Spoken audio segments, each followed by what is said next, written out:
ஊரோட எல்லையில இருக்கிற ஒரு பெரிய மலையில ஒரு கல்லால செஞ்ச குகை. அந்த குகைக்குள்ளதான் சிச்சு காக்கா அவருடைய பிள்ளையான சின்ன காக்கா கூட ரொம்ப மோசமான நிலைமையில வாழ்ந்துட்டு இருந்தா. சிச்சு காக்கா ரொம்ப ஏழை. ஊர்ல இருக்கிற பெரிய பெரிய பணக்கார பறவைங்களான துணிக்குருவி சோட்டுக்கிளியோட வீட்டுல தான் அவ வீட்டு வேலை செஞ்சுக்கிட்டு இருந்தா. அப்படி வேலை செஞ்ச வருமானத்துலதான் சின்னவ நல்லபடியா பாத்துக்கிட்டா. ஒரு நாள் சாயந்தர நேரம் திடீர்னு அந்த ஊர்ல வானிலை மாறி மழை பெய்ய ஆரம்பிச்சுது. ஐயோ சின்னு, அங்க பாத்தியா? மலைக்கு அந்த கல்லு சந்துல இருந்து குகைக்குள்ள தண்ணி வருது. நீ கொஞ்சம் அப்படி உக்காந்துக்கோ, இல்லனா தண்ணில நனைஞ்சிருவேன். சின்ன காக்கா குளிர்ல, அம்மா எனக்கு ரொம்ப குளிர் எடுக்குதுமா.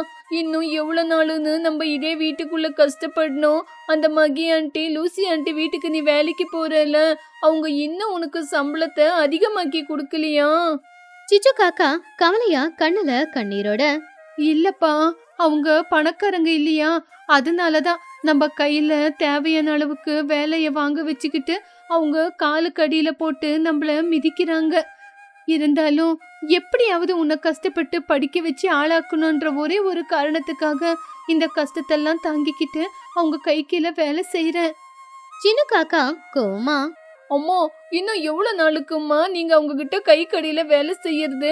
எதுக்காக இனியும் அவங்க கிட்ட வேலைக்கு போறீங்க? வேண்டாமா, அவங்க கிட்ட வேலைக்கு போவாதீங்க. ஐயோ சின்னு, அப்படி சொன்னா எப்படிரா?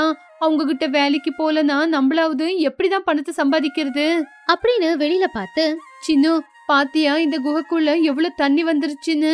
இப்படி தண்ணி வந்தப்போ உன்னை தனியா இங்க விட்டுட்டு நான் எப்படி வேலைக்கு போறது? இல்ல, இன்னைக்கு நான் உன்னை விட்டுட்டு போக மாட்டேன். அந்த மழை தொடர்ந்து 2 நாளா விடாம பேஞ்சுக்கிட்டே தான் இருந்துச்சு. அதனால சிச்சு காக்காவால வேலைக்கு போக முடியல. 3வது நாள் மழை கொஞ்சமா நின்னதுக்கு அப்புறமா சிச்சு காக்கா பயத்தோடவே துணியோட வீட்டுக்கு வந்தா. அந்த நேரத்துல சோட்டுக்கிளியும் துணியும் ஒன்னா உட்காந்து டீ குடிச்சுக்கிட்டு இருந்தாங்க. சிச்சு காக்காவை பார்த்த உடனே அவங்க 2 பேருக்கும் கோவம் வந்துச்சு. ஓஹோ, வந்துட்டாங்க மகாராணி அம்மா. என்னம்மா சிச்சு, இப்பதான் உனக்கு வேலைக்கு வரணும் அப்படின்னு வழி தெரிஞ்சுதா?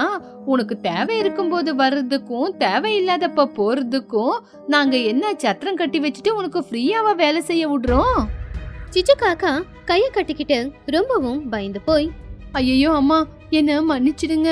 2 நாளா பயங்கரமான மழை இல்லையா? இந்த மழைக்கு வீட்டுக்குள்ளலாம் தண்ணி வந்துருச்சு. என் குழந்தை தனியா இருப்பானே அப்படின்னுதான் அவனை விட்டுட்டு என்னால வர முடியலம்மா. அப்போ சோட்டுக்கிளி சிரிச்சுக்கிட்டே, அப்பவா எவ்வளோ நாடகம் ஆடுறா? ஏண்டி சிச்சோ, மழை வந்தா உன் வீட்டுல மட்டும்தான் வேலை இருக்கும், வீட்டுக்குள்ள தண்ணி வரும். எங்க வீட்டுல எல்லாம் வேலையே இருக்காதா? ஒரு பக்கம் பாத்திரம் எல்லாம் கழுவுறதுக்கு அப்படி குமிச்சு கிடக்கு, துணி துவைக்கிறதுக்கு அவ்வளோ குமிஞ்சிருக்கு. நீ வராததுனால நான் துணி வீட்டுக்கு வந்து உட்காந்துருக்கேன். சிச்சு காக்கா அழுதுகிட்டே, ஐயோ அம்மா, என்ன மன்னிச்சிடுங்க. என்னால இந்த மழை இருக்கிறதுனாலதான் வேலைக்கு வர முடியல. வேலைக்கு வர்றதுக்கு என் கையில கொடை கூட இல்லம்மா. என் குழந்தைய வேற தனியா விட்டுட்டு என்னால வர முடியல. உங்க வேலையெல்லாம் ஒரு நிமிஷத்துல செஞ்சு முடிச்சிடுற, என்ன வேலையில இருந்து தூக்காதீங்க. அப்போ துணி ரொம்ப கோவமா, ஏ சிச்சோ, போதும், எவ்வளவு நாடகம் ஆடுவே சொல்லு பாக்கலாம். உன்ன மாதிரி பொறுப்பா இல்லாதவங்கள எப்படி நாங்க வேலைக்கு வச்சுக்க முடியும்? இந்த மாதிரி வேலைக்கு ஆகாதவங்க எங்களுக்கு வேண்டாம். Get out. சிச்சு ரொம்பவும் பயந்து போய் துணியோட கால்ல போய் விழுந்தா. ஐயோ துணியம்மா, இதுக்கப்புறம் இப்படி பண்ண மாட்டேங்கம்மா. நீங்க மட்டும் என்ன வேலையில இருந்து தூக்கிட்டீங்க அப்படின்னா நானும் என் குழந்தையும் சாப்பாடுக்கு ரொம்பவே கஷ்டப்படுவோம். இதுக்கப்புறம் உங்க வீட்டை விட்டு எங்கேயும் போக மாட்டேன். டெய்லி நான் வேலைக்கு வர, என்ன வேலையை விட்டு தூக்காதீங்கம்மா. சோட்டுக்கிளி சிச்சு காக்காவ அவ காலால எட்டி உதச்சு, ஏய் எந்திரி, எந்திரிச்சு வெளியே போ. உனக்கு எவ்வளவு தைரியம் இருந்தா 2 நாள் வேலைக்கு வராம வீட்லயே உட்கார்ந்திருப்ப. இனிமே நீ வீட்லயே உட்காந்துக்கோ, வேலைக்கு வர தேவையில்லை. முதல்ல எந்திரிச்சு வெளியே போடி. பாவம் சிச்சு காக்கா சத்தமா அழுதுகிட்டே, அம்மா சோட்டு அம்மா, தயவு செஞ்சு என் குழந்தை மூஞ்சி பார்த்தாவது எனக்கு வேலை கொடுங்க. நேத்துல இருந்து குழந்தை சாப்பிடல. அப்போ துணி ரொம்ப கோவமா, என்ன உனக்கு தமிழ்ல சொன்னா புரியாதா? முதல்ல வீட்டை விட்டு வெளியே போனா வெளியே போ. இந்த ஊர்ல இதுக்கப்புறம் உனக்கு யாரு வேலை கொடுக்கறாங்கன்னு பாக்குறேன். ஒரு வேலை யாராவது உனக்கு வேலை கொடுத்தா அவங்களையும் உன்னோட சேர்ந்து ஊரை விட்டு ஒதுக்கி வைக்கிற மாதிரி டங்குரம் அடிக்கிறேன். முதல்ல இந்த வீட்டை விட்டு வெளியே போ. பாவம் சிச்சு அதை கேட்டு ரொம்பவும் மனசு நொந்து போயிட்டா. உடனே அவ வீட்டை விட்டு வெளியிலயும் வந்துட்டா. அந்த ஊர்ல இருக்கிற பெரிய பணக்காரங்களான லூசிபுரா குகுவாத்தோட வீட்டுல ஏதாவது வேலை கிடைக்குமா அப்படின்னு தேடிக்கிட்டே போனா. அப்போ சிச்சு காக்கா லூசியோட வீட்டுக்கு போய், லூசி அம்மா, தயவு செஞ்சு எனக்கு உங்க வீட்ல வேலை கொடுங்க. நான் ரொம்ப நம்பிக்கையா இருந்துகிட்டு எல்லா வேலையும் நல்லா செய்வேன். தயவு செஞ்சு வேலை கொடுங்கம்மா. அப்போ லூசி புறா பயந்து போய், ஐயோ சிச்சு, என்ன மன்னிச்சிடுறீ. அந்த துணியும் சோட்டுவும் மீட்டிங் போட்டு சொல்லிருக்காங்க, உனக்கு மட்டும் யாருமே வேலை கொடுக்க கூடாதுன்னு. அவங்க பணம் இருக்கிறவங்க, அவங்க மட்டும் நீ என்கிட்ட வந்து பேசுறத பார்த்தாங்கன்னா அதுக்கப்புறம் உனக்கா இருக்கிற நிலைமை தான் எனக்கும் வந்துடும். இங்க இருந்து கிளம்பி போ. யாருமே சிச்சுவ புரிஞ்சுக்கவே இல்ல. அவளை அவங்க வீட்டை விட்டு வெளியில துரத்திட்டாங்க. மனசெல்லாம் பாரத்தோட, வயிறு முழுக்க பசியோட அவ குகைக்கு வந்து சேர்ந்தா. குகையில தன் தாய்க்காக காத்துக்கிட்டு இருந்த சின்னவுக்கு அவ முகத்தை பார்த்ததும் ஏதோ நடந்திருக்குன்னு புரிஞ்சுக்கிச்சு. அம்மா, என்னம்மா ஆச்சு? ஏம்மா முகம் எல்லாம் வாடி போயிருக்கு? அந்த துணி ஆண்டி மறுபடியும் உன்னை ஏதாவது சொன்னாங்களா?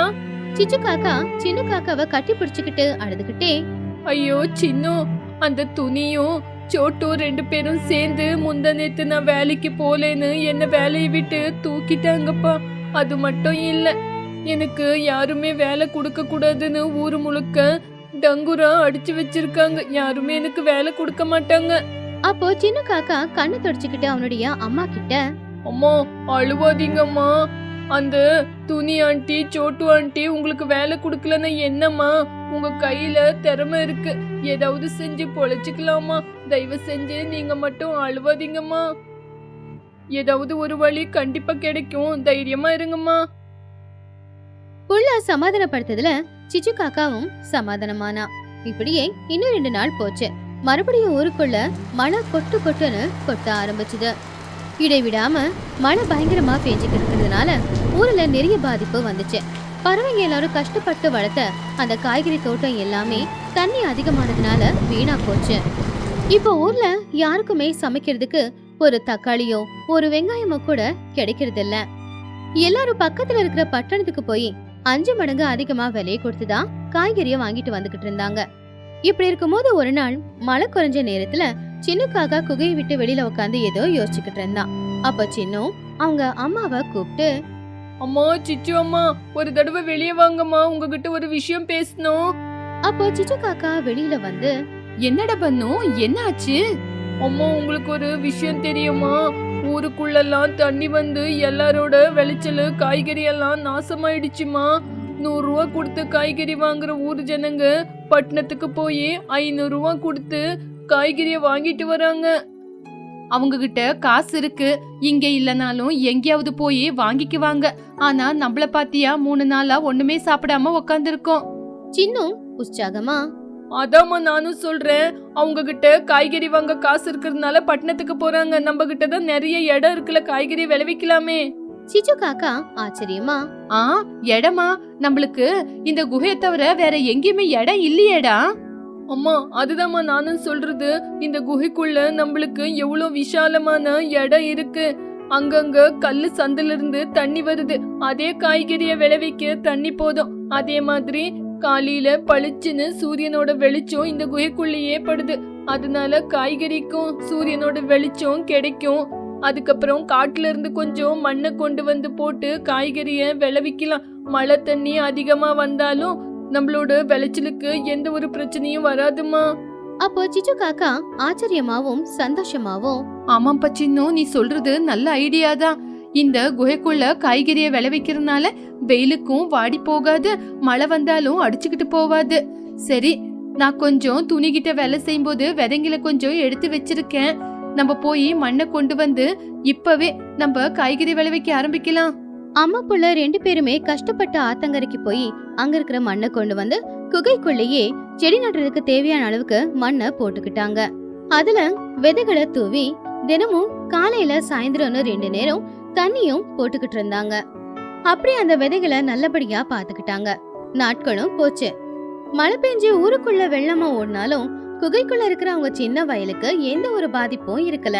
சில நாட்களுக்கு அப்புறமா சிச்சு காக்கா சந்தோஷமா கண்ணுல ஆனந்த கண்ணீரோட செடிங்களை பார்த்து, பாத்தியாடா பண்ணு, நம்ம செடியிலேயே அப்படியே பளபளன்னு ஜொலிக்கிற வெண்டைக்காய், கத்திரிக்காய், தக்காளி, எவ்வளோ காய்கறி. என்னோட வாழ்க்கையில இவ்வளோ காய்கறிய நான் பார்த்ததே இல்லடா. சின்னும் சந்தோஷமா, அம்மா, நம்ம எந்த விதமான கெமிக்கல் போடாததுனாலதான் நம்மளோட காய்கறி இவ்வளோ ஃப்ரெஷ்ஷா வளர்ந்து நிக்குதுங்கம்மா. ஊருக்குள்ள இருக்கிற ஜனங்க பட்டணத்துக்கு காய்கறி வாங்க போய் போய் ரொம்பவே டயர்டா இருக்காங்க. நீ இப்பவே இந்த காய்கறி எல்லாம் பெரிச்சு தள்ளு வண்டியில வச்சு போய் வித்துட்டு வாங்கம்மா. அப்படி சிச்சு காக்கா சந்தோஷமா அந்த தக்காளி, கத்திரிக்காய், வெண்டைக்காய் எல்லாத்தையும் பறிச்சுக்கிட்டு கூடையில போட்டுக்கிட்டு அதை ஒரு தள்ளு வண்டியில வச்சுக்கிட்டு ஊருக்கு மத்தியில அந்த வண்டியை கொண்டு வந்து நிப்பாட்டுச்சு. அன்னைக்கு மழை அந்த அளவுக்கு இருக்கல, ஆனா காத்து சிலு சிலுன்னு வீசிக்கிட்டு இருந்துச்சு. வாங்கம்மா, வாங்கய்யா, வாங்க வாங்க. எந்த விதமான கெமிக்கல் போடாம சுத்தமா விளைஞ்சு நிக்கிற காய்கறிய கொண்டு வந்திருக்கேன். சிட்டி விலையோட ரொம்ப குறைவான விலைக்கு உங்க வாசலுக்கே. அந்த குரலை கேட்ட உடனே அந்த ஊர்ல இருக்கிற லூசி புறா பட்டண வீட்டை விட்டு வெளியில வந்துச்சு. தூரத்துல சிச்சு காக்கா காய்கறி வச்சு வித்துக்கிட்டு இருக்கிறத பார்த்து லூசி ரொம்ப ஆச்சரியமா சிச்சுவோட அந்த தள்ளு வண்டி கிட்ட வந்து, அட சிச்சு, நீயா இவ்வளவு அழகான காய்கறிய கொண்டு வந்திருக்க? சிட்டில எல்லாம் இதுக்கு டபுள் ரேட் வச்சு வித்துக்கிட்டு இருக்காங்க. நீ என்னவோ ஃப்ரெஷ்ஷான காய்கறின்னு சொல்ற. எனக்கு எல்லாத்தையும் 2 கிலோ கொடு. அப்போ குஹுவாத்து, சிச்சு, ஆமா, இவ்வளவு ஃப்ரெஷ்ஷான காய்கறிய இத்தனை நாளா நீ எங்க விளைவிச்ச? ஊருக்குள்ளதான் எல்லா விளைச்சலும் நாசமாயிடுச்சே. சிச்சு காக்கா சிரிச்சுக்கிட்டே, குஹு, என்னோட இடத்துலதான் நானும் என் பையனும் சேர்ந்து இவ்வளவு ஃப்ரெஷ்ஷான காய்கறிய விளைவிச்சுக்கிட்டு வந்தோம். கொண்டு வந்த கொஞ்ச நேரத்திலேயே சிச்சுவோட வண்டிக்கு முன்னாடி நிறைய பேர் கியூ கட்டி நின்னுக்கிட்டு காசை கொடுத்து காய்கறிய வாங்கிக்கிட்டு இருந்தாங்க. சிச்சுவுக்கு காசு நிறையவே வந்துகிட்டு இருந்துச்சு. அப்பதான் ஜனங்களோட சத்தம், கூட்டம் எல்லாத்தையும் பார்த்து வீட்டுக்குள்ள இருந்து துணிக்குருவி, சோட்டுக்கிளி 2 பேருமே வெளியில வந்து பார்த்தாங்க. வந்து பார்த்தவங்களுக்கு அது ஒரு பெரிய ஆச்சரியம். ஏன்னா அவங்க வீட்டுல வேலை செஞ்சுக்கிட்டு இருந்த சிச்சு காக்கா இப்போ வண்டி நிறைய காய்கறி வச்சு வித்துக்கிட்டு இருந்தா. ஏ சோட்டு, அது சிச்சு தானே? என்ன, அவளுக்கு எங்க இருந்து அவ்வளவு ஃப்ரெஷ்ஷான காய்கறி? அவளோட வண்டி சுத்தி அவ்வளவு ஜனங்க நிக்கிறாங்க. அப்போ சோட்டுக்கிளி கவலையா, அட துணி, ஆமா, அவ நம்ம சிச்சு காக்கா தான். ஆமா, இவளுக்கு எங்க இருந்து இவ்வளவு ஃப்ரெஷ்ஷான காய்கறி? நம்ம போய் இவகிட்ட இந்த காய்கறிய வாங்க முடியாதே. அன்னைக்கு அவளை எவ்வளவு அவமானப்படுத்திட்டோம். இன்னைக்கு நம்ம போனா நம்மள அவமானப்படுத்திடுவா போல. ஆமா சோட்டு, எனக்கு கூட கொஞ்சம் பயமா தான் இருக்கு. போய் கேட்டு பார்க்கலாம். அவ இல்லன்னு சொல்லிட்டானா அப்படியே திரும்பி வந்துடலாம். அப்படி அவங்க 2 பேருமே ஒரு தயக்கத்தோடவே சிச்சு காக்காவோட வண்டி கிட்ட வந்தாங்க. தூரத்துல இருந்தே அவங்க 2 பேரும் வரத பார்த்து சிச்சு சின்னதா ஒரு சிரிப்பு சிரிச்சா. அவங்க பக்கத்துல வந்த உடனே அவங்க கிட்ட ரொம்ப மரியாதையா, வாங்க துணி அம்மா, வாங்க சோட்டு அம்மா, ஃப்ரெஷ்ஷான காய்கறி உங்களுக்காக கொண்டு வந்திருக்கேன். எது வேணும்னு சொல்லுங்க, பொறுக்கி தரேன். துணி ரொம்பவும் ஆச்சரியமா, என்ன சிச்சு, நாங்களா? அப்படின்னா நாங்க கேக்கலனாலும் எங்களுக்கு நீ காய்கறிய கொடுப்பியா? ஆமா சிச்சு, எங்களுக்கு நீ காய்கறிய கொடுக்க கூப்பிடுறியா? அப்படின்னா நீ எங்களை அவமானப்படுத்துவியோன்னு நினைச்சு வந்தோம். சிச்சு, உனக்கு எங்க மேல கோவம் இல்லையா? உன்னை வேலையில இருந்து தூக்குனது மட்டும் இல்லாம இந்த ஊருக்குள்ள யாருமே உனக்கு வேலை கொடுக்க கூடாதுன்னு சொல்லியிருந்தோம். கோவம் இல்லையா? அப்போ சிச்சு காக்கா அவங்க 2 பேரையும் பார்த்து சிரிச்சுக்கிட்டே, ஐயோ அம்மா, ஏன் அப்படி பேசுறீங்க? உங்க மேல நான் எதுக்கு கோவப்படணும்? சொல்ல போனா உங்களுக்கு நான் கடமைப்பட்டிருக்கேன். துணிக்கு எதுவுமே புரியல. கடமைப்பட்டிருக்கணுமா? எதுக்காக சிச்சு? ஆமா துணி அம்மா, ஒருவேளை அன்னைக்கு நீங்க மட்டும் என்ன வேலையை விட்டு வீட்டை விட்டு வெளியே போ அப்படின்னு சொல்லாம இருந்திருந்தா இப்ப கூட இது வரைக்கும் நான் உங்க வீட்லயே நீங்க சாப்பிட்டு போடுற எச்சில் தட்டை தான் கழுவிக்கிட்டு உங்க பின்னாடியே விழுந்திருக்கணும் போல. ஆனா இப்ப பாத்தீங்களா, நீங்க அன்னைக்கு என்ன துரத்தி அடிச்சதுனாலதான் என் பையன் கொடுத்த தைரியத்தால இன்னைக்கு திறமையோட எனக்கு இருந்த கொஞ்சம் இடத்துலயே காய்கறிய விளைவிச்சு இப்ப உங்க முன்னாடி ஒரு முதலாளியா காய்கறிய வித்துக்கிட்டு நிம்மதியா இருக்கிற. அதுக்குதான் பெரியவங்க சொல்லுவாங்க, கஷ்டப்பட்டாலும் ஒரு நாள் இல்லன்னா ஒரு நாள் நிம்மதியா வாழலாம் அப்படின்னு. சோட்டு துணி 2 பேரும் தலை குனிஞ்சே நின்னாங்க. சிச்சு, எங்களை மன்னிச்சிடு சிச்சு. நீ நல்ல மனசோட நீ வளர்றதுக்கு நாங்க தான் காரணம்னு சொல்றியே, இதுதான் உன்னோட பெரிய மனசு. நாங்க செஞ்ச தப்புக்கு எங்களை மன்னிச்சிடு சிச்சு. சிச்சு, உன்னோட நல்ல மனசுக்கு உனக்கு எப்பவுமே நல்லதுதான் நடக்கும். நாங்க தான் தப்பு பண்ணிட்டோம். இனிமே நீ வேலைக்காரி கிடையாது. இனிமே நீ எங்களோட ஸ்நேகிதி. இந்த காசை வாங்கிக்கிட்டு காய்கறி கொடு. சிச்சு சிரிச்சுக்கிட்டே, சரி துணி, இந்தாங்க காய்கறி. சிச்சு காக்கா ரொம்ப சந்தோஷமா காய்கறியை எடை போட்டு அவங்களுக்கு கொடுத்தா. துணி, சோட்டு 2 பேருமே அவங்க தப்பு புரிஞ்சுக்கிட்டு சிச்சு கிட்ட மனசார மன்னிப்பு கேட்டாங்க. அன்னையில இருந்து சிச்சு காக்கா யார்கிட்டயே கையேந்த வேண்டிய நிலைமை அவளுக்கு வரவே இல்ல. அவ புள்ள கொடுத்த ஐடியாவை வச்சு காய்கறி வளர்த்து அதை ஊருக்குள்ள கொண்டு போய் வித்து கை நிறைய பணம் சம்பாதிச்சு சின்ன கூட ரொம்ப சந்தோஷமா வாழ்ந்துகிட்டு இருந்தா. அழகான பறவைகளோட ஊர்ல சிச்சு காக்கா அதோட சின்ன கூட்டுல உட்காந்துக்கிட்டு எதை பத்தியோ ஆழமா யோசிச்சுக்கிட்டு இருந்துச்சு. அப்பதான் சிச்சுவோட புள்ள சின்ன காக்கா அங்க வந்தான். டேய் சின்னு, வாடா இங்க. உங்ககிட்ட ஒரு முக்கியமான விஷயத்த பத்தி பேசணும். இன்னும் எவ்வளவு நாளைக்குன்னு நம்ம இப்படியே சும்மா இருக்கிறது? ஏதாவது செஞ்சு நம்ம முன்னேறணும்ல. அம்மா என்னம்மா காலையிலேயே ஏதோ பயங்கரமா யோசிச்சுக்கிட்டு இருக்கீங்க? மறுபடியும் ஏதாவது புதுசா பிளான போட்டிருக்கீங்களா? ஏதோ வியாபாரத்தை பெருசா பண்ணணும்னு நினைச்சிருக்கீங்க. ஆனா உங்க மனசுக்குள்ள என்ன இருக்குன்னு எனக்கு விவரமா சொல்லுங்கம்மா. ஆமாப்பா, நம்ம ஊர்ல எப்பவுமே எல்லாரும் அந்த பழைய வியாபாரத்தை தான் செஞ்சுக்கிட்டு இருக்காங்க. பாரு, அந்த ராமாக்குருவி எப்பவும் பழங்களை வித்துக்கிட்டு இருக்கோம். அந்த கௌரி பறவை விதைங்களை வித்துக்கிட்டு இருக்கு. இப்படி இந்த வியாபாரத்தை பார்த்து பார்த்து எனக்கு பைத்தியமே பிடிச்சிரும் போல இருக்கு. ஆனா அவங்களுக்கு லாபம் ரொம்ப குறைவுதான். ஆனா நம்ம அப்படி இருக்க கூடாது. அவங்கள விட நல்ல வியாபாரம் ஆரம்பிச்சு கை நிறைய லாபம் வர மாதிரி ஏதாவது புதுசா செஞ்சே ஆகணும். அம்மா, துணி வியாபாரம் செய்றீங்களா இல்ல அலங்காரம் பொருளுங்களோட வியாபாரம் செய்றீங்களா? இந்த நடுவுல அலங்காரம் பொருளுங்கன்னா பறவைங்க எல்லாருக்குமே ரொம்ப இன்ட்ரெஸ்ட். ஐயோ பைத்தியக்கார பையனு, துணிங்க அப்படின்னா பண்டிகைக்கு வாங்குவாங்க, அலங்கார பொருளுங்க அப்படின்னா எப்போ ஒரு தடவை தான் வாங்குவாங்க. ஆனா சாப்பாடு பொருளுங்கன்னா எப்பவுமே வாங்குவாங்கடா. யாரா இருந்தாலும் ருசிக்கு ஃபிதா ஆவாதவங்களே இல்லடா. அதுக்குதான் நான் ஃபுட் பிசினஸ் ஆரம்பிக்கலான்னு யோசிக்கிறேன். இந்த ஊருக்காரங்களுக்கு புது சாப்பாட அறிமுகப்படுத்த போறேன். அம்மா, இந்த ஊர்ல தான் துணி ஆண்டி எக்கரி வியாபாரம் செய்யறாங்களே. எல்லாரும் அவங்க கிட்டே போய் அவங்க கை ருசிய பார்த்து அங்கே வாங்குறாங்க. இப்ப நீங்க புதுசா வித்த வருவாங்களா? அதுதான்டா, அத பத்தி தான் நானும் சொல்றேன். துணி, பொரியல், சாம்பார், அப்பளம் அப்படின்னு இந்த மாதிரி சமையல தான் செஞ்சுக்கிட்டு இருக்கா. ஆனா நான் ஸ்பைசியா புதுசா ஏதாவது காரக்காரமா சமைக்கலாம் அப்படின்னு பாத்துக்கிட்டு இருக்கேன். அதுக்கப்புறம் நம்ம கை ருசி புடிச்சு போய் ஜனங்க எல்லாரும் நம்ம கிட்டயே ஃபிதா ஆகி வர போறாங்க. பிளான் எல்லாமே நல்லாதாமா இருக்கு. ஆனா உங்களுக்கு சமையல பத்தி ஒண்ணுமே தெரியாது. நீங்க புதுசா சமைக்கிறீங்கன்னா என்ன பிளான் போடுறீங்கன்னு சொல்லுங்கம்மா.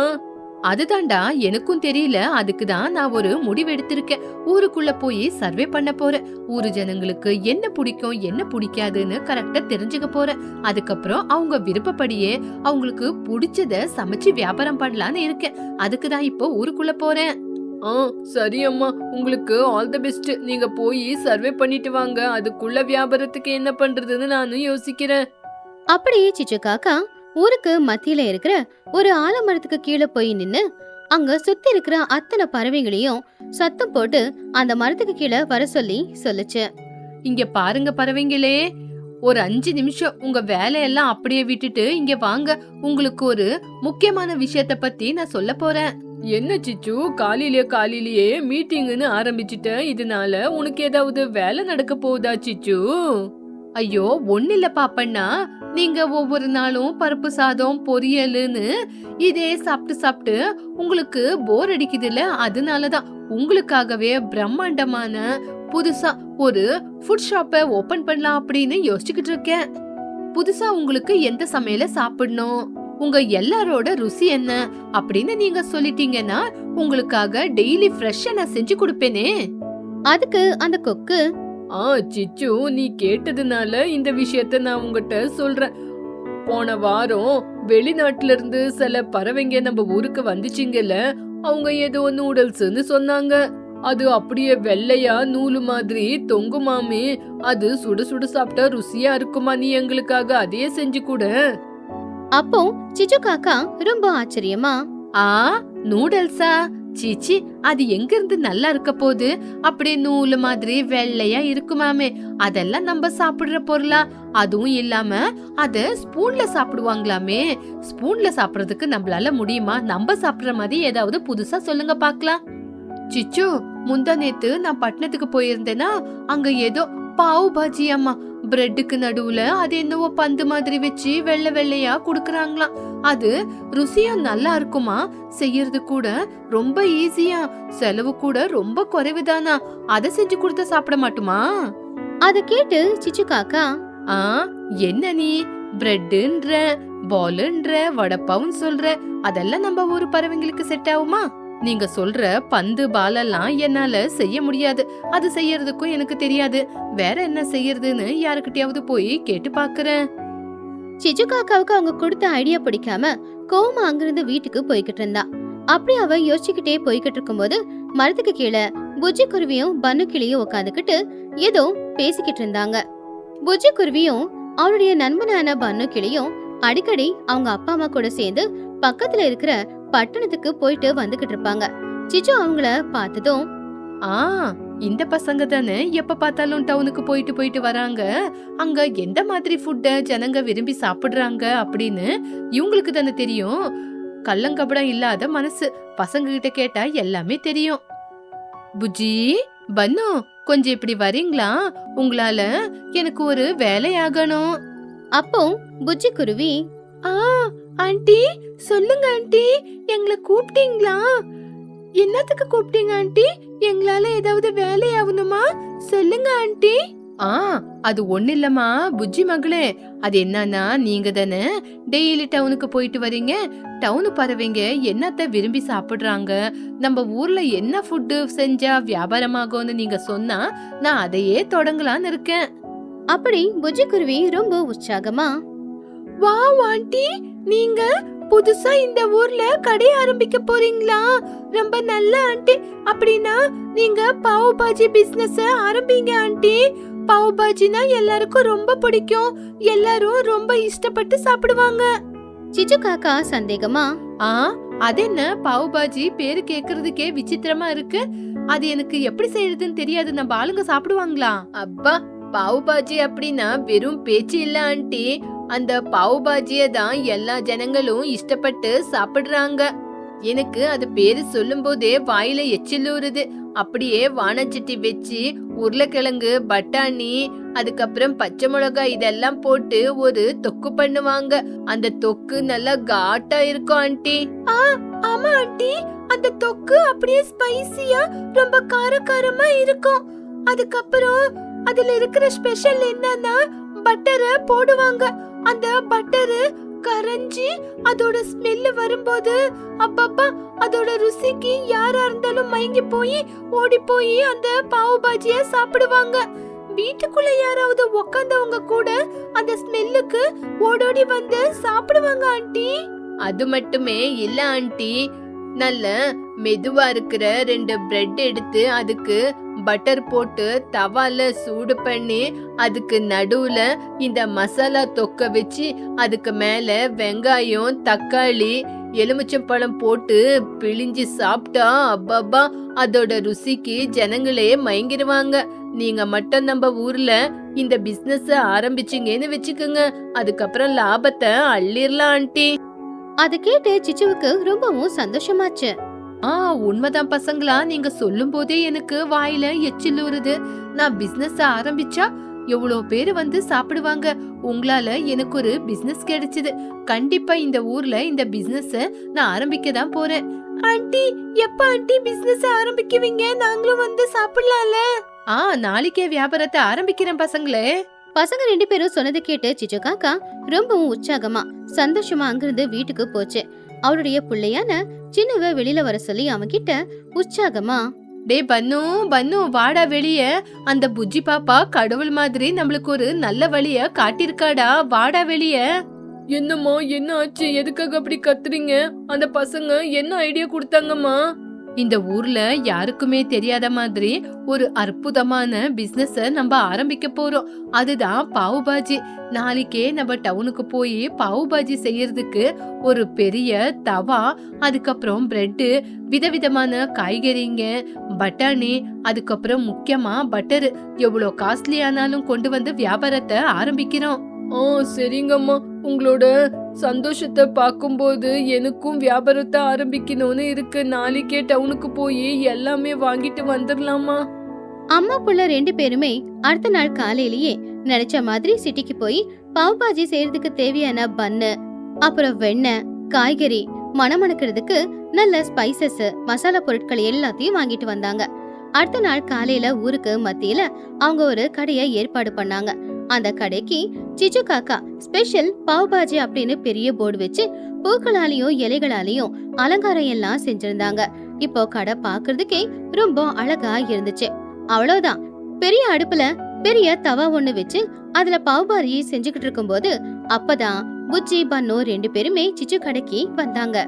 வணக்கம் சிச்சு ஆண்டி, உங்க கடை பாக்குறதுக்கு ரொம்ப அலங்காரமா ரொம்ப சூப்பரா இருக்கு ஆண்டி.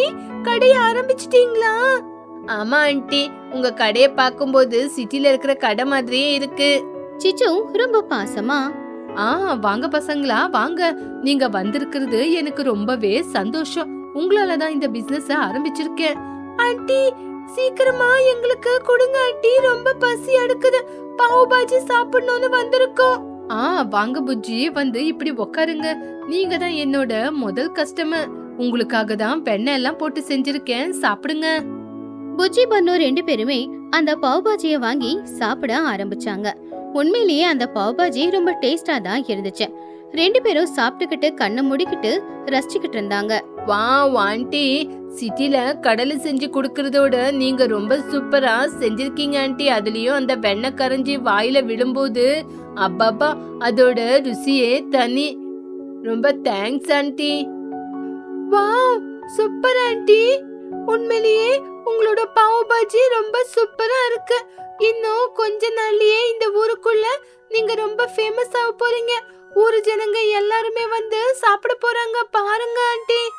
அப்படி அவங்க வாயார புகழும்போது அது கேட்ட சிச்சுவுக்கு ரொம்ப சந்தோஷமா இருந்துச்சு. அப்பப்பா, என்னோட கனவெல்லாம் நிறைவேறி போச்சு. இதுக்கப்புறம் நான் லாபத்தை அள்ளிடுவேன். பசங்க அங்கிருந்து போன கொஞ்ச நேரத்துல அந்த ஊர்லயே ரொம்ப வயசான பறவைங்களான மகிக்கழுகும் சோட்டுக்கிளியும் சிச்சுவோட கடைக்கு வந்து அங்க இருக்கிற அந்த பெரிய போர்டை பார்த்து அவ சமைக்கிற விதத்தை பாத்துக்கிட்டு இருந்தாங்க.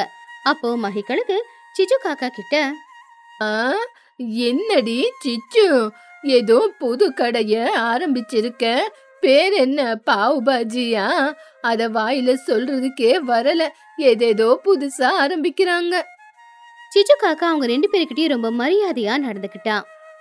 வாங்க மகி, சிட்டில எல்லாம் இதுதான் இப்போ ஃபேமஸான ஃபுட்டே. உங்களுக்காக நிறைய பட்டர் எல்லாம் போட்டு செஞ்சிருக்கேன், வாங்க வந்து உட்காந்து சாப்பிடுங்க. சோட்டு அந்த பிளேட்ல இருக்கிற பிரெட்டை பார்த்து, அடடே என்ன சிச்சு, ஏதோ மெதுவா இருக்கிற பண்ணை கொண்டு வியாபாரத்தை ஆரம்பிச்சிருக்கேன். உடம்பு சரியில்லாதவங்க எல்லாம் சாப்பிடுறதுதான் இந்த பன்னு. இத வச்சு வியாபாரம்னு ஆரம்பிச்சிருக்கேன். இத நாங்க சாப்பிடுறதுக்கு எங்களுக்கு என்ன ஆயிருக்கு? அப்போ மகிக்கழுகு அந்த பாஜிய பார்த்து, இது என்ன சிச்சு, கிராமத்து ஜனங்களுக்கு இத பத்தி ஒண்ணுமே தெரியல. இத கொண்டு வந்து இங்க வச்சிருக்க. இத பாக்குறதுக்கே பயங்கரமா விசித்திரமா இருக்கு. இத மனுஷங்க வேணா சாப்பிடலாம், அவங்களுக்கு ஜீரணமாகும். நம்ம பறவைங்க நம்ம எப்படி சாப்பிடுறது? பாவம் சிச்சு காக்கா ரொம்ப கவலையா, அடடே என்ன மகி, இத பத்தி இப்படி பேசுறீங்க? இத பத்தி உங்களுக்கு என்ன தெரியும்? இதுல ஃப்ரெஷ்ஷான காய்கறி பட்டர் எல்லாம் போட்டு செஞ்சிருக்கு.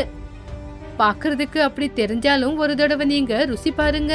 காசு கூட குடுக்கறது வேண்டாம், ஃப்ரீயாவே சாப்பிட்டு பாருங்க. அதுக்கு சோட்டு கோவமா, நீ இத எவ்வளவு நல்லா செஞ்சிருந்தாலும் எங்களுக்கு இது வேண்டாம் சிச்சு. நாங்க பழைய சோறு கஞ்சி குடிச்சுக்கிட்டு பொழைச்சுக்குவோம். அப்படி அவங்க 2 பேரும் அங்கிருந்து போனதுக்கு அப்புறம் மத்த பறவைங்க வந்தாலும் இது நல்லா இல்ல போல அப்படின்னு போய்கிட்டு இருந்தாங்க. இப்படி ஒரு நாள் இல்ல, பாவம் ஒரு வாரம் வரைக்கும் இப்படிதான் நடந்துச்சு. சிச்சுவுக்கு வியாபாரம் சுத்தமா நடக்கல. வாங்கின பன்னு வெண்ணெய் இது எல்லாமே வீணா போய்கிட்டு இருந்துச்சு. அத பார்த்து சிச்சு காக்காவும் வருத்தப்பட்டா. ரொம்பவும் ஆசையா வச்ச வியாபாரம் இப்படி நடக்காம பணமெல்லாம் வீணா போச்சு அப்படின்னு அவ ரொம்ப கவலைப்பட்டுக்கிட்டு இருந்தா. இப்ப அவ கடன்லயும் மாட்டிக்கிட்டு இருந்தா. இப்படி இருக்கும்போது ஒரு நாள் ஊர்ல வானிலை மாறி மழை பெய்ய ஆரம்பிச்சுது. ஆகாயத்துல இருக்கிற மேகங்கள் எல்லாம் கருப்பா மாறி இடி மின்னல் சத்தத்தோட பயங்கரமான காத்தோட சோன்னு மழை பெய்ஞ்சுக்கிட்டு இருந்துச்சு. அந்த மழைக்கு ஊர்ல இருக்கிற எல்லாருக்குமே ரொம்பவும் குளிரெடுக்கவும் ஆரம்பிச்சுது. அந்த நேரம் சிச்சு காக்கா அன்னைக்கு கடை திறக்காம வீட்லயே ரொம்பவும் கவலையோட ஒரு மூலையில உக்காந்துக்கிட்டு இருந்தா. அம்மா என்னம்மா, டைமு காலையில 10 மணி ஆச்சு, இவ்வளோ நேரம் ஆனாலும் நீ பாவ் பாஜி கடைக்கு போவே இல்ல, சீக்கிரமா போமா. அப்போ சிச்சு காக்கா ரொம்ப கவலையா அழுதுகிட்டே, என்னடா பேசுற? சீக்கிரமா போய் நான் கதவை திறக்கட்டா? என்னத்துக்கு நம்ம ஊரு ஜனங்களுக்கு பாவு பாஜினா என்ன அதோட அர்த்தமே புரியாம இருக்கு.